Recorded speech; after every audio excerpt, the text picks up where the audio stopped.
that is it, Paul, and I'm here as promised. Well, I'm actually at Kettleness railway station. You'll be able to see that in the background.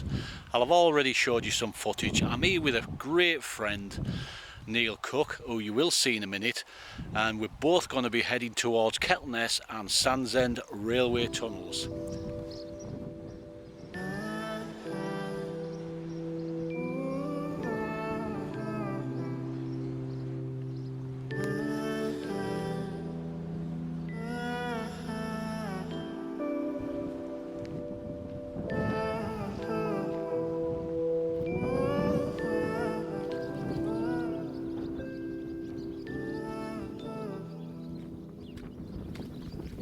And as promised, he's my good friend Neil. Hi Neil. Well, hello there. Are you well? Have you seen that silly cow? Yeah, we could definitely see this is going to be a laugh a minute, this one. Yeah. I was going to bring water, but there looks like there's plenty of them. So here we are, guys. As Paul's already said, we're in a little North Yorkshire village called Kettleness, which is quite famous for its history regarding the old railway system which ran from Middlesbrough to eventually Scarborough. Obviously it came with its trials and tribulations, and through the years it eventually became redundant, and it's a line which is no more. So yeah, now we're going to take the pathway down to the Cleveland Way, which then takes us to Kettleness Tunnel. So what I'm going to do now is I'm going to show you and give you a little bit of the history of this place and show you some live video footage of this line actually in use. Hope you enjoy, and I'll bring you back when we're at the tunnels. So folks, the Kettleness Sandsend Railway tunnels. This was part of the Loftus-Whitby line. Whitby, Redcar and Middlesbrough Union Railway started work on this line way back in 1871. But in 1874 work ground to a halt due to the constant problems with the lack of a good solid bedrock and collapses into the sea. The problems were so extensive that even the contractor went into liquidation. After careful discussions with NER stepped in and started work again on this line in 1879. However, the route deviated from the original plan and moved further away from the cliffs to its present location today. The line opened on the 3rd of December 1883 at a total cost of £655,000. Sadly, it closed on the 5th of May 1958, and the last trains to operate on this line was on the 3rd of May 1958. Kettleness Tunnel, the smaller of the two, is 308 yards with a curve. It has no vertical air shafts apart from one horizontal adit. This adit was used to get rid of most of the spoil into the sea. The Sandsend Tunnel, which is, well, it was originally called Deep Grove, is 1,652 yards long, and it's also curved. It has 5 air shafts, 3 vertical and 2 horizontal adits.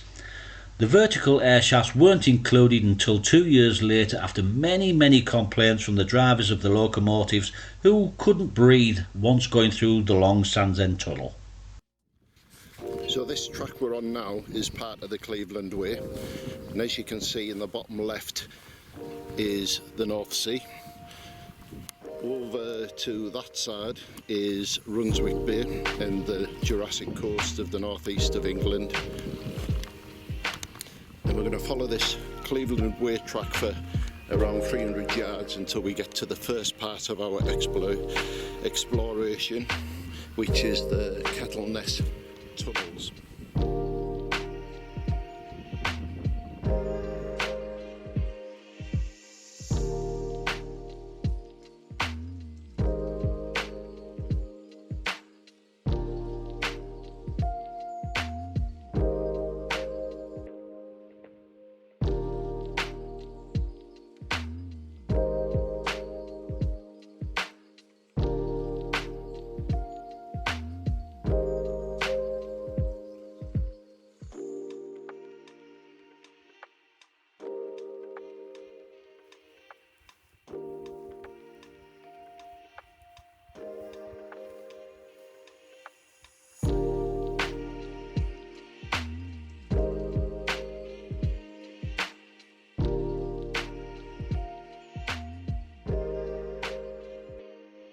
Finally we're here.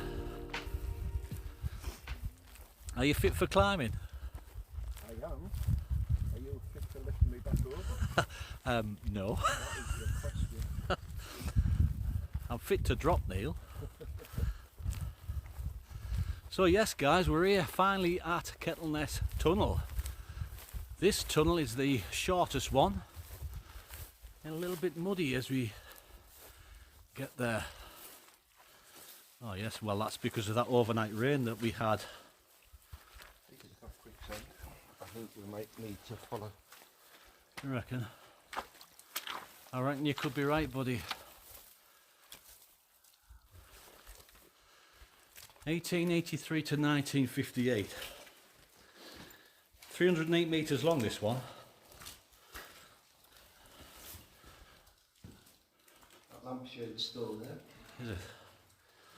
Let's see if we can get a little view in.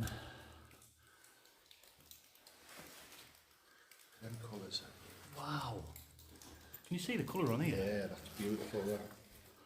That's where we want the long exposures. That is gorgeous. That is unbelievable, isn't it? Right, I'm done. You're done? Yeah. Wow. I'm just taking footage from this as we're going in. But at the moment I don't want to put any light on yet because the colouring on this is just amazing. So guys, we're actually in here now. We're in Kettleness Tunnel, the smaller one of the two that we'll be going through today. You see right up there, it's pitch black. And back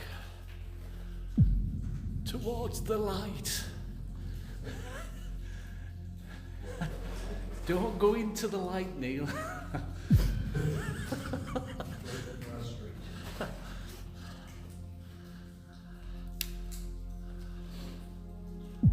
we'll turn this light on actually.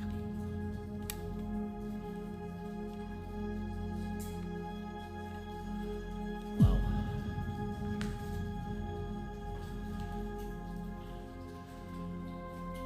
Five-pointed star in one of these alcoves with hell written in it.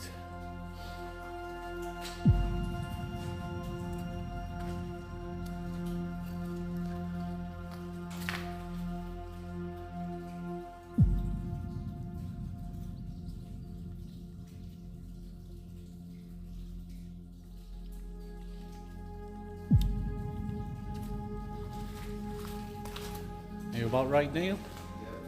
I'm going to continue walking through, buddy.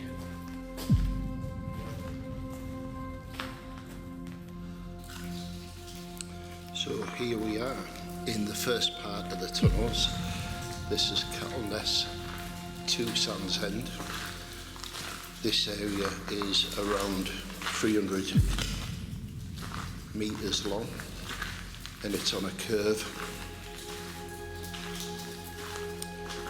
You got the little recesses there where someone would stand in the event of a train coming.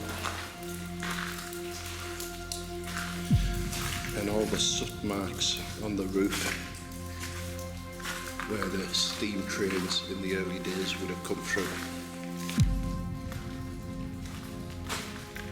Now, some parts of this tunnel has decayed more than others, but the Sandsend side of it is quite bad, so we're going to enter that one with extreme caution.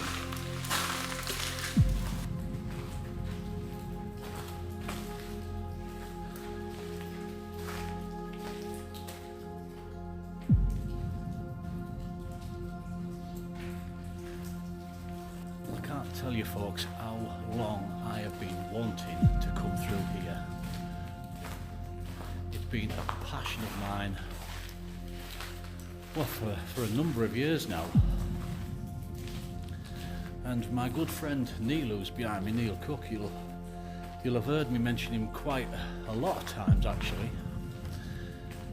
He loves the same thing as me. He's pretty much like we're brothers, to be fair. And Neil is a paranormal medium.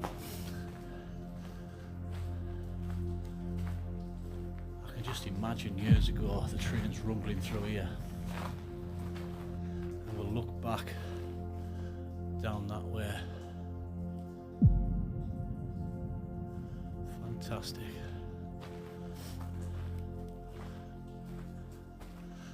I mean, considering these are over 130 odd years old, these tunnels, they are in fantastic nick. And I think we're coming up to the point, midway point. There's an adit that was dug in to the left hand side of us, which got rid of most of the spoil from here. I mean, if we turn this light out, it would be relatively dark. I think that's it, yeah. Can you see? Absolute pitch black darkness. That's because of the curvature. It's only a small curve, but it's enough to send it into darkness.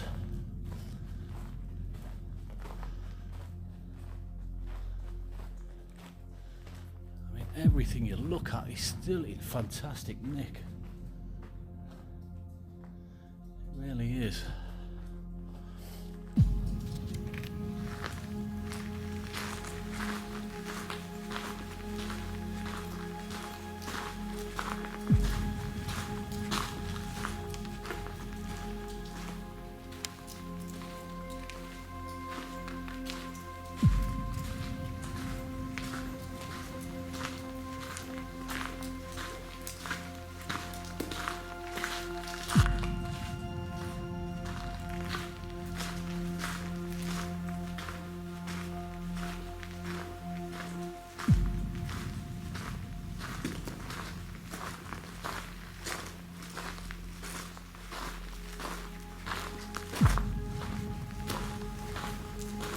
I do believe that this adit, it could be here.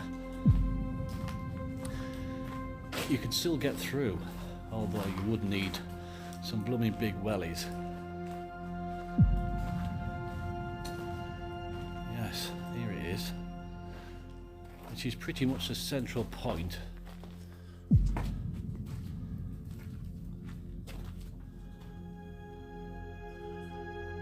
Get through, but we ain't going to go through that today because the amount of rain that we've had over the last couple of days, it would be horrendous.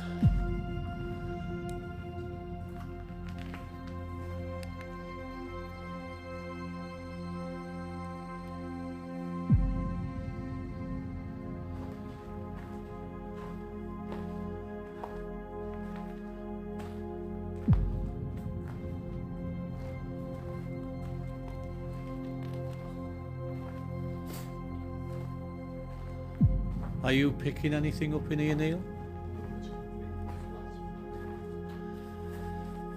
I mean, all joking to aside, I mean, I know I'm nothing like that, but I feel that too.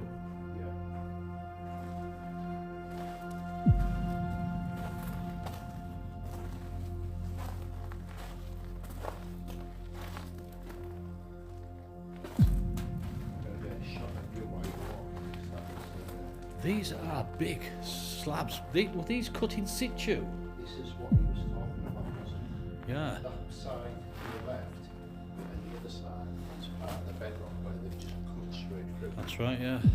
All these cuts here are what the people who mined this brick cut through. These are all the chisel marks.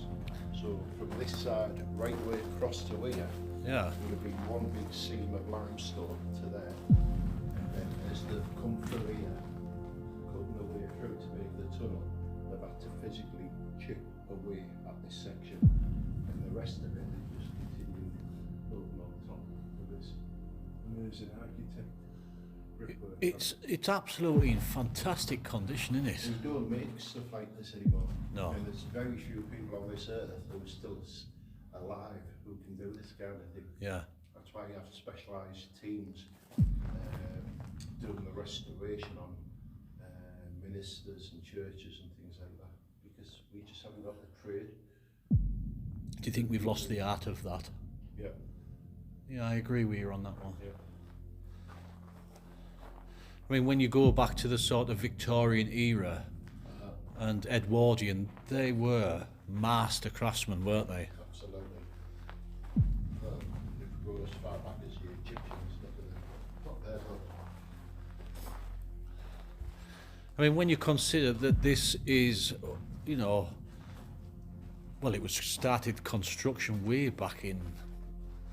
Well, these tunnels was constructed to start in 1879 when North Eastern Railway took over. But I felt a sense of calm and not much at all. If any, it was just peace.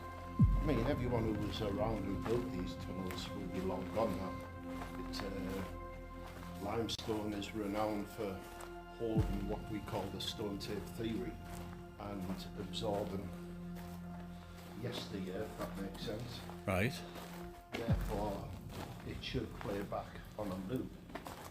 If you came to a location which was built on a Pacific Day and you return back to that day 100 years later, Right.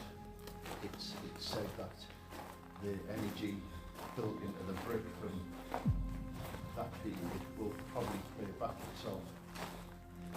What we call, like I said, the stone tape theory will repeat itself like a famous battle. So is this pretty much what we were talking about before? Yeah, we went down to a famous battle in Tartar, and on the exact day, 554 years later, we walked around that field and felt the energy of the battle where 88,000 people died in the first hour. I think a total of 200,000 people died in one day on this field, where the Yorkshiremen fought the Lancashires. So the energy that you must have felt must have been overwhelming. It was. There was the residual energy playing, just Right. like your VHS cassette, over and over of Yeah. what was going on, and then the intelligent spirit, the energy of the trauma. What does the energy feel like to the layman? You know, how does it make you feel when you feel that energy? A medium will often say that when connecting to spirit, they will actually be given the feeling. So for me to explain Right. your granddad Yeah. and how he was prior Yeah. to death, I would probably tell you from the symptoms given to me what he probably passed of. Right. Whether it was a chest condition or being Yeah. an amputee of something or even something else, right down to someone being drowned. Right. And you'll get that feeling put on you. Right. So when you're walking in a field where 200,000 people died and the rivers ran red. Would it be hard to make sense of any one? No, because you try and work with the strongest energy, Right. and then tune into that, Right. and with the help of how I do it, then Yeah. obviously I would connect to the individual. Right. But sometimes you may not be looking to connect to No. an individual, but they will be with you, and they'll keep with you. And we had some amazing pictures from that night. One of them was believed to be a horseman who was following us Right. around the field, which we've still got. There's a unexplainable. lovely light coming through, shining on you. Yeah. It's let's just say it's angelic. However, it's the wet July sky, and it's wetter out there than it was at that end. Yeah. So as soon as you step out here, the bubble bursts. That's been taken down. It has been taken down, yeah. Which means it could be the case when we get to the other end as well. Well, let's hope so. Let me just get a shot of that. Yeah, here's the... So this has got... yes, because we're on concrete here. This is that plinth that was. Let me just... Yeah, down here is concrete. So this is a water filling station. Must have been to the left of the track. Yes. Well, depends on which way the train was running. Well, The posts are always all along there, yeah. and because of this wide area, it could have potentially been part of where they changed over. Surprising how much, since that video that we saw, that this water pipe has virtually been taken over. But it was filmed prior to summer, wasn't it? Yeah. I mean, that pipe runs along there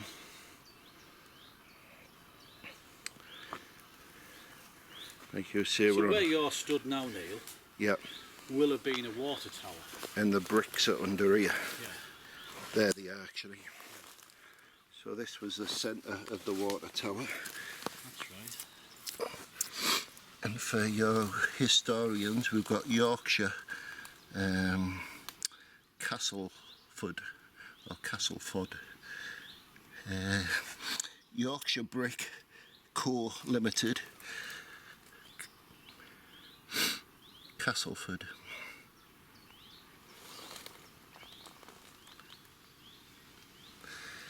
And what Paul is saying, we believe this is the central area where we stood, where a large water tower would have been to fill the steam trains back in the day when they were running along this line. Bearing in mind the line started in 1838, was it? No, 1883 the line was opened. 1883. 3rd of December actually, 1883. Yep. He's the pipe which would have been on top of the tower, and it would have been pulled across in order to fill the locomotives up. And yeah, I'm thinking that this could have been where there was a set of points and one train could have passed the other, and this was a filling station. Ah, that's an interesting point. Because it's so wide and flat, and bearing in mind these trees could only be less than 50 years of age. Yes, which means it was all a flat, walkable area. And well, none of these trees will have been here. No, that's it. Yeah, they're only young trees. Because they're very young trees. You might have seen the odd one. Because it was a single line all the way there and back. Someone had said in one of the videos it was a token line, which meant that only one train could ride with a token which was given to the next signalman. Right, I see what you mean. I think this was that point where potentially that exchange was. This train ran into this point, filled up whilst the other one passed. All right, so you're probably saying that there'll have been a run-off here. I'm seeing that. I've got no proof and evidence of what I'm seeing, but I'm feeling my intuition is right, and this is that area. And looking at it as well, it's got that belly, the bulge in the landscape where two lines could have run parallel with each other and then met back up for that tunnel. But that's just my thoughts anyway, unless there's any history people can find more to what's already out there, which other bloggers have covered. This front of this was actually crumbling before the line shut. Really? Hence why it's why it did shut, didn't it? Well, it did shut, but a couple of years before that, yeah, they used to put in, because the front on the left hand side here was falling away. Right. So they shored them up with this, and it ran till 1950, the extra couple of years, and then it shut again. And didn't they say that this section of the tunnel was artificially covered where the original goes into the bedrock? Right. Yep. Oh, hey buddy, you're not going to have to do any climbing. Let's open the door. No, you're going to have to do any lifting. Is it open? Yeah. Was it open last time? No, it wasn't, was it? No. Now, just one of the reasons why I'm thinking, I'm just going to turn this around and point this at you. Mm-hmm. One of the reasons why I'm thinking that this is happening is because they are thinking about reopening these as cycle routes and walking routes. I don't think they will. Well, I don't think, because inside here the structure has got lots of collapses. So folks, we're about to enter into Sandsend tunnel.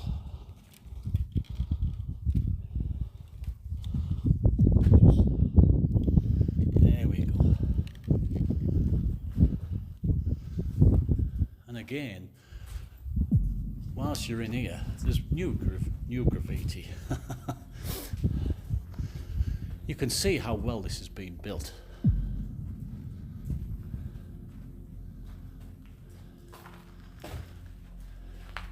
So the collapses must be further on now. Can you see here, Neil? Right, I'm just gonna come back here because what you're seeing here is the sandstone being pushed out, and this wall is bulging out. Don't know whether you can make that out. We'll go in nice and close. You can see. Can you see that, Neil? Yep. The whole of this right down here is bulging. So at some point that is going to push in.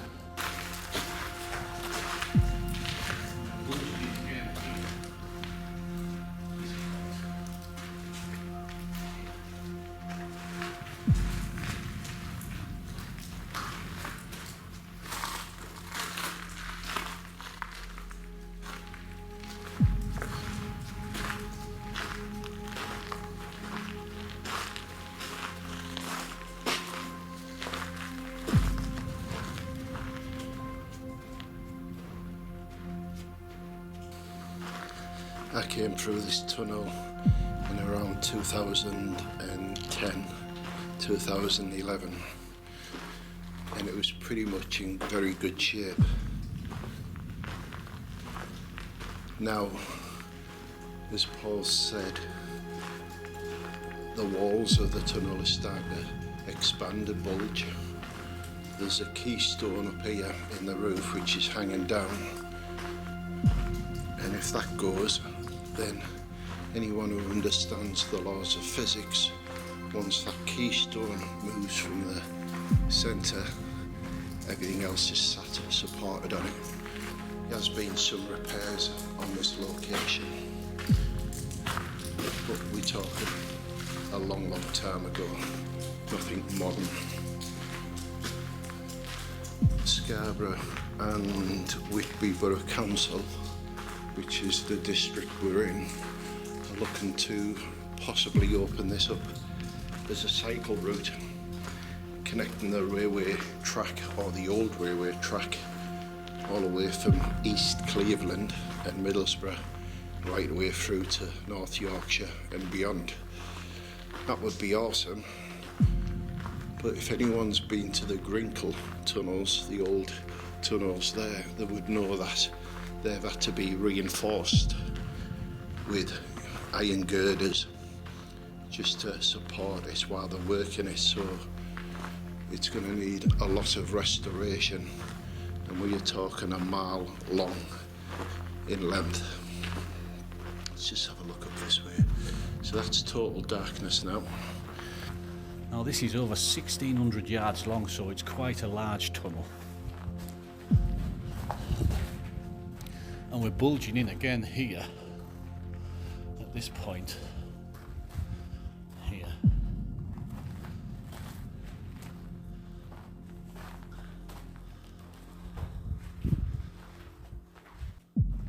I feel something different in here. I don't know why.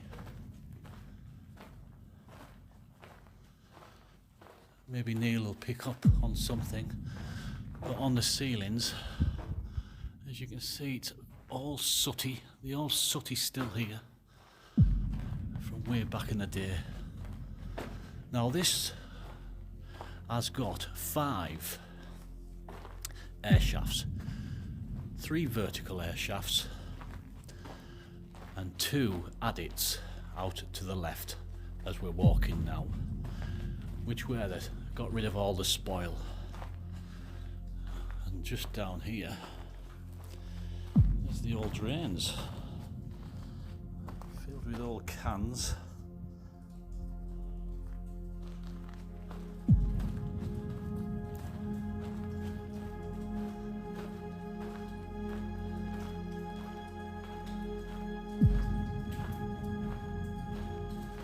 Yeah, you do get a different feeling in this tunnel. I remember the last tunnel we were walking, it's pouring in from up there. The last tunnel we were walking had a sense of calm. This has a different aura about it. Whether it's because it's a longer tunnel, I don't know. Maybe because, again, the walls are bulging, there is collapses in here. It's longer. Let's just turn around and you can see Neil back there in the distance walking, doing his own thing.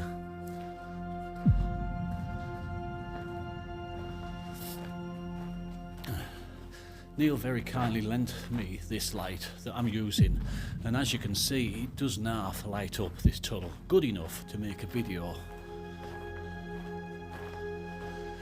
And I'm only in a t-shirt, but inside here it is quite warm.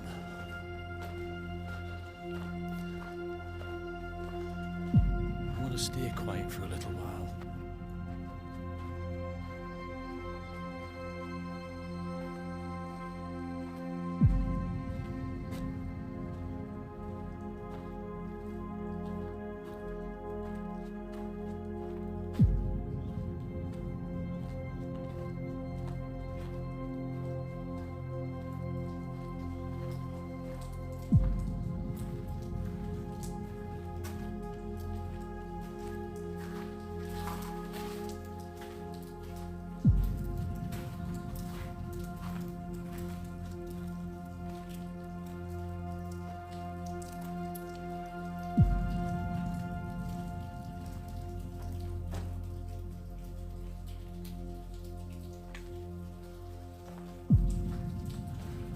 So here is one of the collapses, unless this is someone chucking down.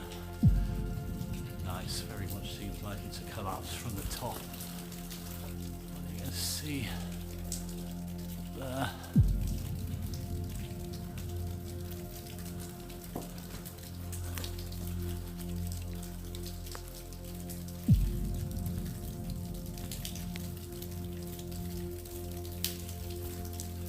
Yes, it's absolutely pouring. I'm actually getting very wet.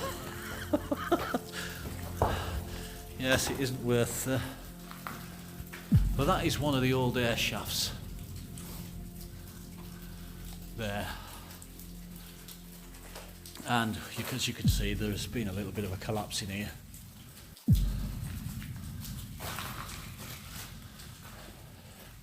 And again, if you look down, the walls are buckling. Look how that's pushing out.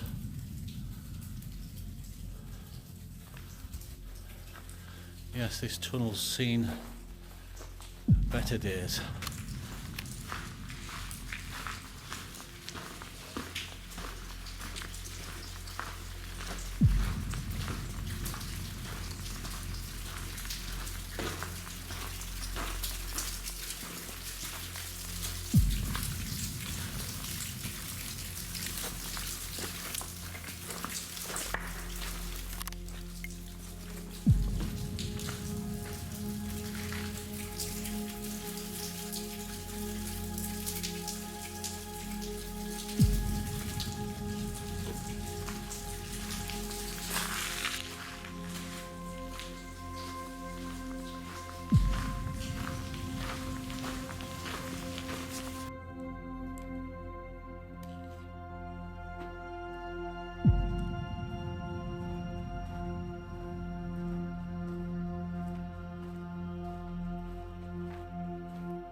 I don't know whether you can see this.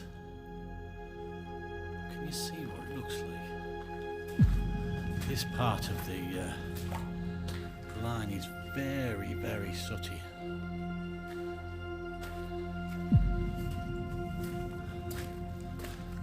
And as you can see, there's iron oxide in here.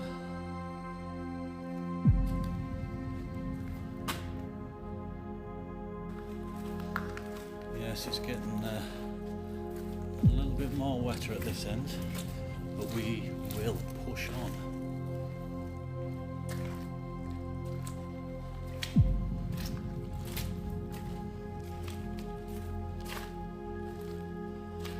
Surprisingly, I don't know why it's surprisingly muddy. There's a lot more soot at this end, Neil. Soot on the ceiling.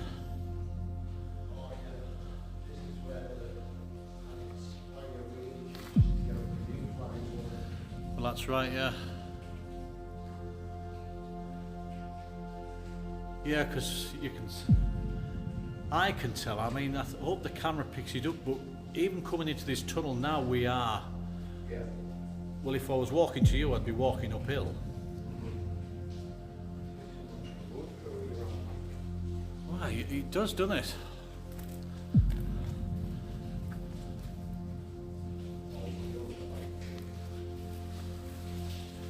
I'll have to use my own torch and give the other light a little bit of a rest. There's another collapse here, Neil. No, this is part of the shaft, air shaft. The air shaft, yeah, one of the 3 air shafts that are in here.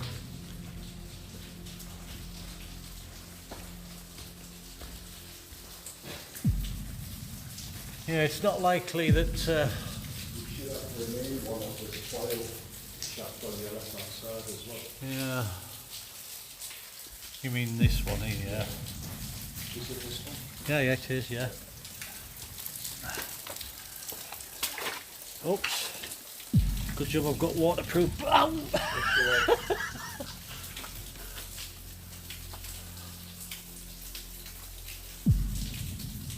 be a good photo, that. Yeah.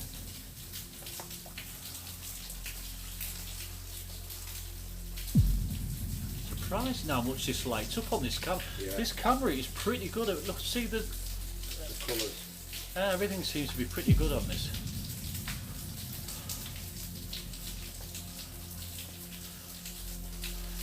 That seems to be shored up though, doesn't it? Yeah. I mean, this is what's called an adit, and they're used. Well, it's an air shaft when it's finished, but it's also used to get rid of the spoil, isn't it?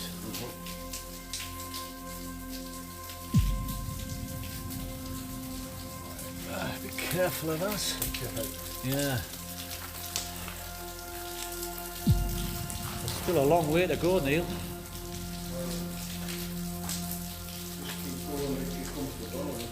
Oh, I'm always comfortable, buddy.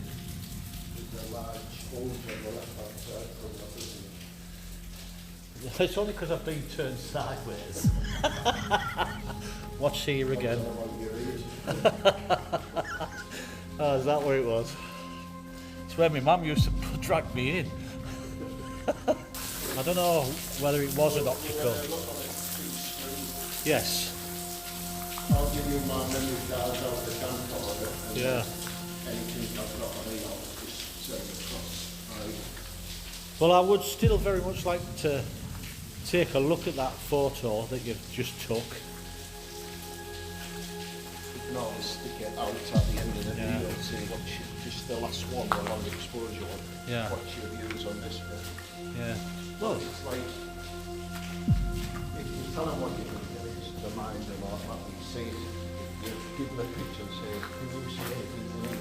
Well, that's right. We're not sure, and just leave it at that and see what they say. Well, yeah, I'm not gonna. It's not worth telling anyone. People put the EVPs on, put the word underneath. Yeah. But if you're reading the word in your pen, you're going to see what I'm talking about. Oh, this is like awful.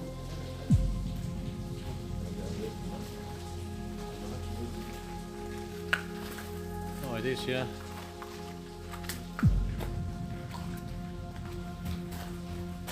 Whoa, man. What? Is that noise? Did you hear the noise? Yeah, it was the camera fire, but it was not It was. Yeah. 28 pounds just coming down, actually. It's really wet here. That's not even working. It was a boom, wasn't it? Yeah. Oh, just listen.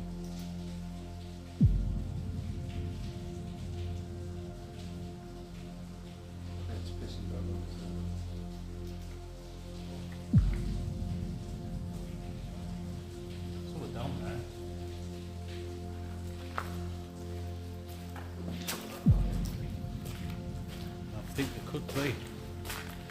People walked up to it. Yeah. This is collapsed. Whoa, look at that. That wasn't like that last time. No. Do you know what that's with? The wetness of the wall, it's knacking the bricks in, innit? Yeah, but the walk past this, that wasn't like that in April. I know. And there's another big collapse there. Oh, all the roofs come off, look. Let's have a look. I think this is where they called it a unit. What is rattling down there? Can you hear it? Yeah.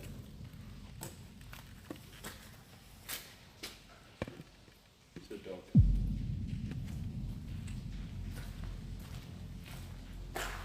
Massive section of that's come down now. Yeah.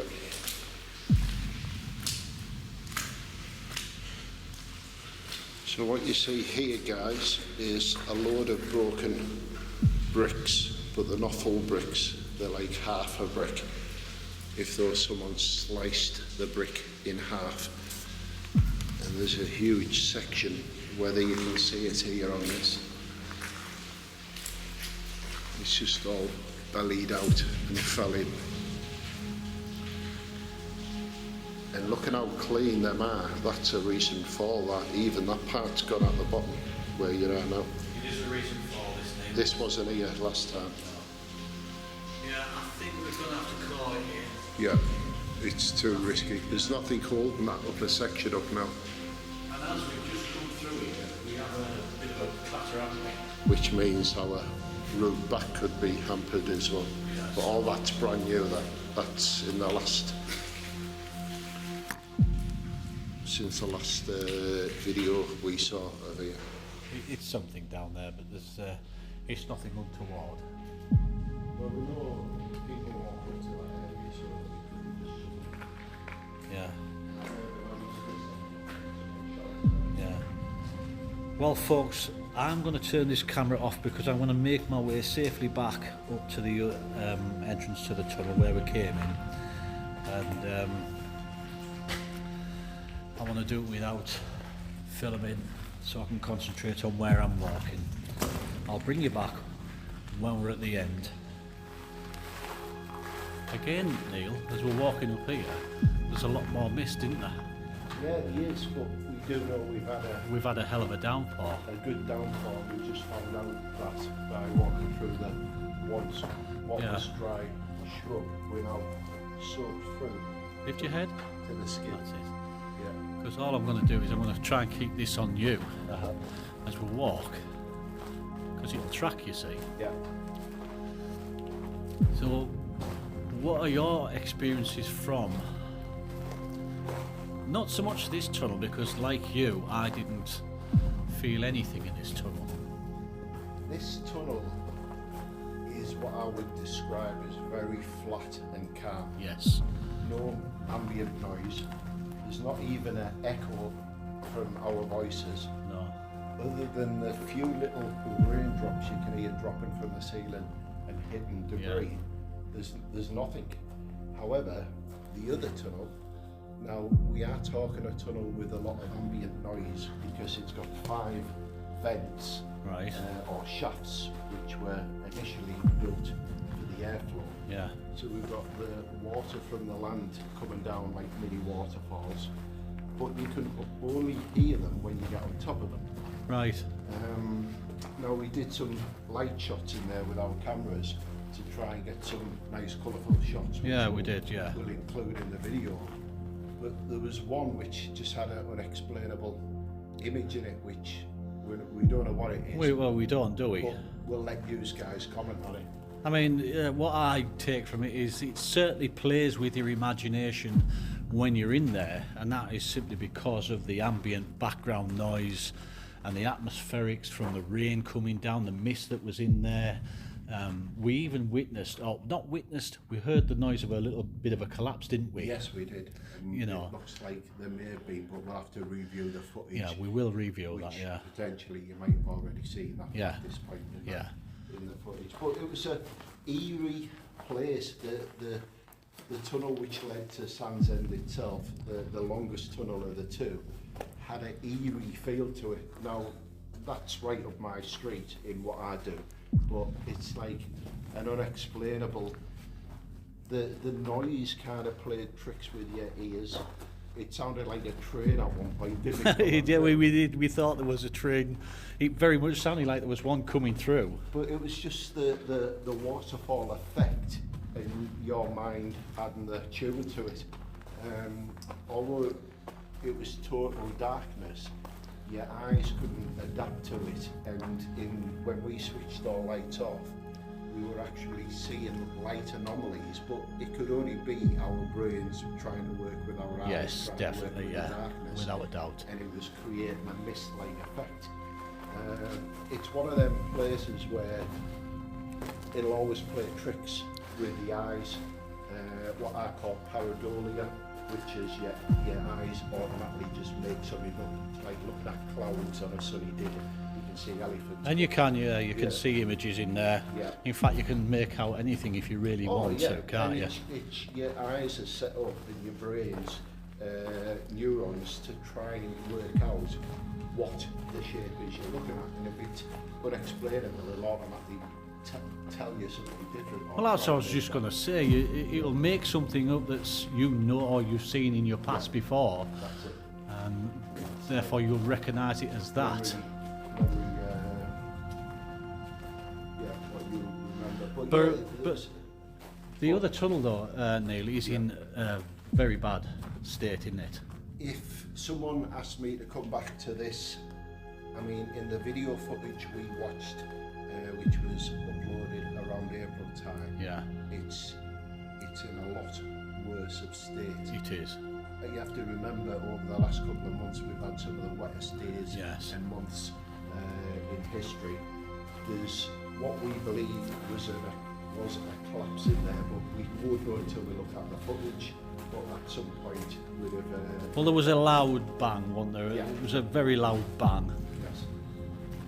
The decay, the roof, there was some new collapsed area which wasn't in the last footage we watched of the previous exploration through the tunnel, and it was all fresh brick and it collapsed. And what about the bottle, Neil?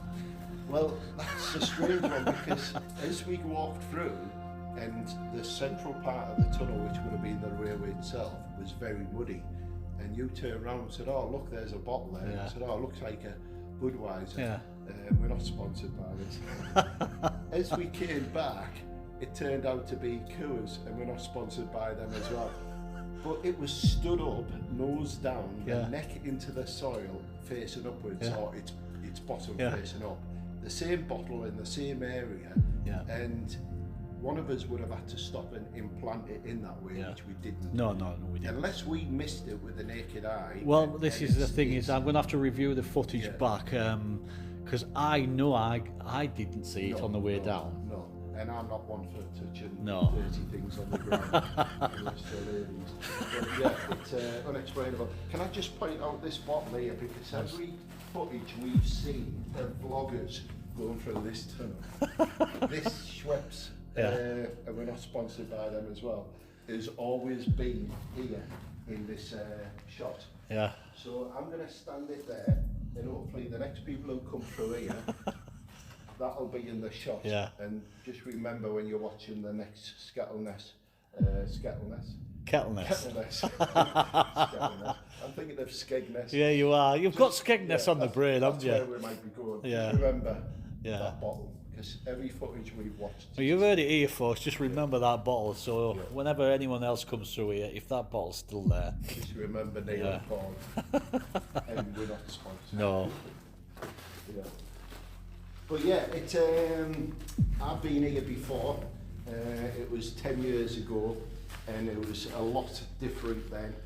The ground was still rough to walk on in places. There's always been dripping from the ceiling from the water, ingress from the fields or the land above. But it's never been in the shape where the walls are bulging and ready to collapse. No, it's this tunnel itself, Kettleness, the smaller of the two, is in the best state. It's a lot better, isn't it? But the Sandsend tunnel, I think it's on borrowed time. It is, and it could only be months. Yes. It is accessible, and I'd strongly advise you don't. Yeah, I would actually say don't go in. I've been to some really dark places where they've been falling apart in my paranormal days, but that is the only place which caused me fear, because I expected the place collapsing, not because something was going to jump. No, I know what you mean. Yeah. Yeah, it certainly plays tricks in your with your eyes in that Sandsend tunnel. Yeah, very much so. But it's an experience within itself. Oh, it is. If you have to adventure in there, I'd only do half a mile in from. Yeah, I wouldn't go all the way. The further down you get, the worse it becomes. Yeah, and the boggier it gets. Yeah, it does. Or just keep watching the videos. And, yeah, I think that's probably the best way, isn't and it? it will be, before long, that will be the only way, because once that comes down. Well, as we've both said, it's not going to be long. No, definitely not. It's not going to be long before it collapses on itself. It's in a bad way at the moment now. In fact, it's structurally unsafe, isn't it? It is, yeah. It's, how they're going to deal with it, other than welding the doors to the fascias so no one can knock them back off again, I do not know, other than demolition, but then it's going to seriously affect everything. Well, it's going to. I was going to say it's going to affect everything above, isn't it? Because you're going to get holes in the fields, aren't you? Yeah. But it'll eventually end up that way anyway. You'll end up with a sinkhole and cow disappearing, Daisy falling in a big hole one winter morning because he didn't know the snow was happening. Yeah. Well, we're nearly at the end of this tunnel. I'll bring you back when we're actually at the car and we'll sum up this journey. Yeah, very, very interesting that. Thoroughly enjoyed that. And I definitely would not recommend going into the Sandsend tunnel at all. It is very, very dangerous. It's collapsing in on itself. I'm sure we heard a bit of a collapse. And there's a hell of a lot of water in there, and the bricks are blown and they're falling off. In fact, we both watched a video which was done in April, and it's a lot worse now than it was then.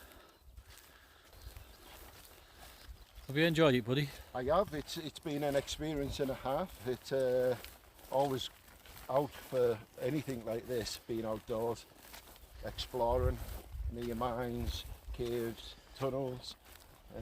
Well, hopefully this is the start of many, because I'm very interested in finding stuff like this.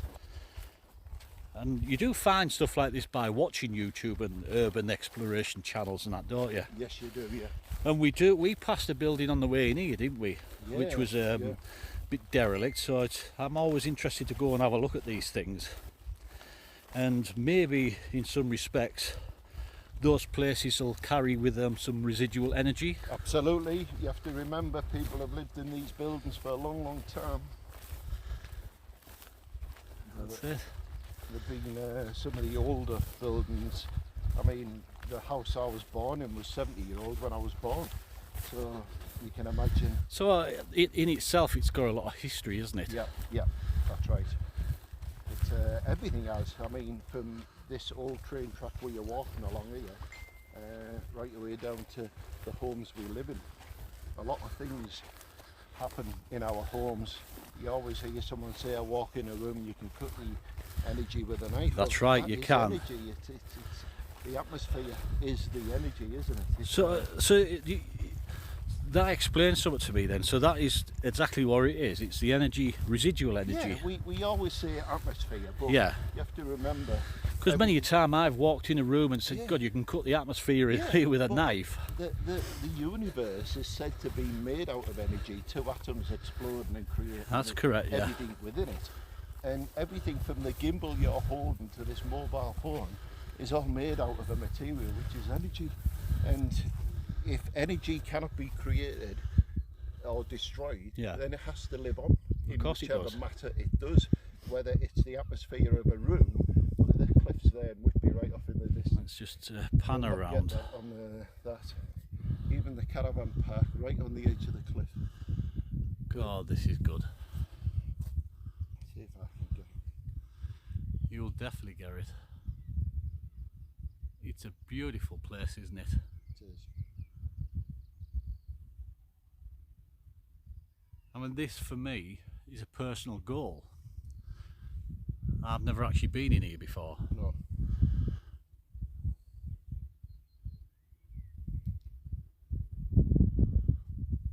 So Neil, it's been a pleasure having you along. It has. And hopefully we'll do this again. We certainly will. Yeah.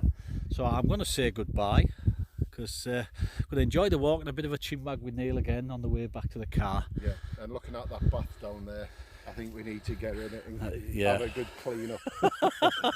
It's still got a ball cock in, so Yeah, it won't overflow. No, exactly. Well, it might do if I get in it. I'm going first. I've seen the bathwater after you. Well, thanks again, Neil. Really appreciate take care. this. Thank you.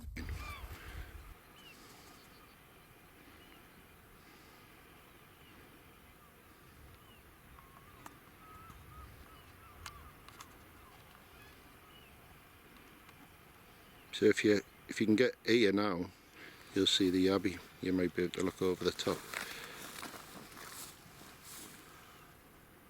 Bloody hell. You won't get this then much when you zoom back. You won't get it without stability. Yeah, there's the church. You were bloody there. Yeah, and that's how far away it is. Jesus, that is some bloody zoom on Yeah. there, isn't it? Well, you can see the craters on the move. I've never used my telescope yet. I've always used this now. Let's see what time it is on that clock. Remember, we were on record. No, it's too good a pixelate. Is that the church at the top? Yeah, yeah. Well, the top of the steps, the graveyards, yeah. Yeah. The haze is affecting it as well. Let's go at the campsite. There's the Coast Guard cottages. Move along. Oh, you can see the lighthouse. There it is. Oh God, yeah. Wow. No, you can't normally see that. Yeah. Wow. That is good, that. How many miles away are we? Well, the lighthouse is 6 miles from Whitby. Bloody hell. So that is right on the edge of the cliff now, but we used to walk a mile from the cliff edge up to it. Wow. This will look better when you watch it back.